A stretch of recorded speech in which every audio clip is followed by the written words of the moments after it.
नमस्कार दर्शक बंधु आपण मानक स्वागत आम चैनल को आज यही भिडटी विशेष भाव में ANM GNM nursing BSc nursing एवं एमएससी नर्सिंग एडमिशन रो फ्री और फ्लड चॉइस विषय में आपण मानक पाखक तो मेसेज आसी सारी बर्तमान फास्ट राउंड रो सीट अलॉटमेंट आसी सारी एबे एप्लिकेशन नंबर और पासवर्ड दे लॉगिन करी जानि परिबे। एमिति थर्ड राउंड पर्यंत सीट अलॉटमेंट जारी रहिबो।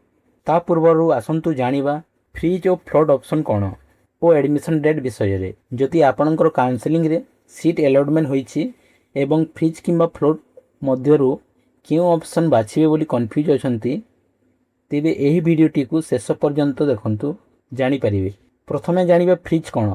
जदि आपणको मिलिथिबा कॉलेज किंबा सीट रे आपण संतुष्ट अछंती एवं आगामी राउंड रे अन्य कॉलेज पई अपग्रेड चाहू नाहंती तेबे फ्रीज ऑप्शन बाछि परिबे। अर्थात आपण वर्तमान पाइथिबा सीट को फाइनालाइज करने को चाहूँगी।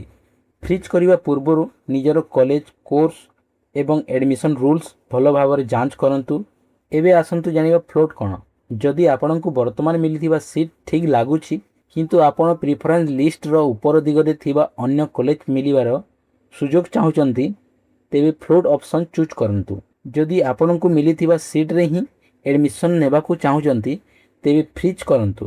तेबे आसंतु जानिबा केउ केउ डेट रे कौन करिवे। फर्स्ट राउंड रो सीट अलॉटमेंट 13 अगस्त 2026 रे रिलीज होईची, जहा कि आपण माने 14 अगस्त 2026 रु 26 अगस्त 2026 मध्य रे आपण पार्ट कोर्स फीस पेमेंट करिवे और ता सहित फ्रीज किंबा फ्लोट करिवे। सेकंड राउंड रो सीट अलॉटमेंट पब्लिक सेव 29 अगस्त 2026 रे आपण सेकंड राउंड रो फ्रीज किंबा फ्लड ऑप्शन करि परिबे 31 अगस्त 2026 रु 7 सेप्टेम्बर 2026 पर्यंत। ता सहित पार्ट कोर्स फी देबाकू पड़िबो। एही तारीख मध्य रे थर्ड राउंड सीट अलॉटमेंट हबो 10 सेप्टेम्बर 2026 रे आपन को पार्ट कोर्स फी देबाकू पड़िबो 11/9/2026 रु 19/9/2026 मध्य रे। एही डेडलाइन गुडी को भलो भाव रे देखंतु। डिस्क्रिप्शन बॉक्स रे लिंक दिया होईची, आपण माने डायरेक्ट लॉगिन करि परिबे और पीडीएफ मध्य अच्छी डिस्क्रिप्शन बॉक्स रे निजर ना और केउ कॉलेज रे पाई छंती जानि परिबे।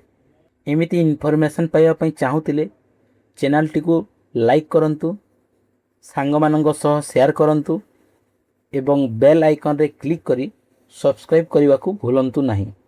धन्यवाद। जय श्री राम।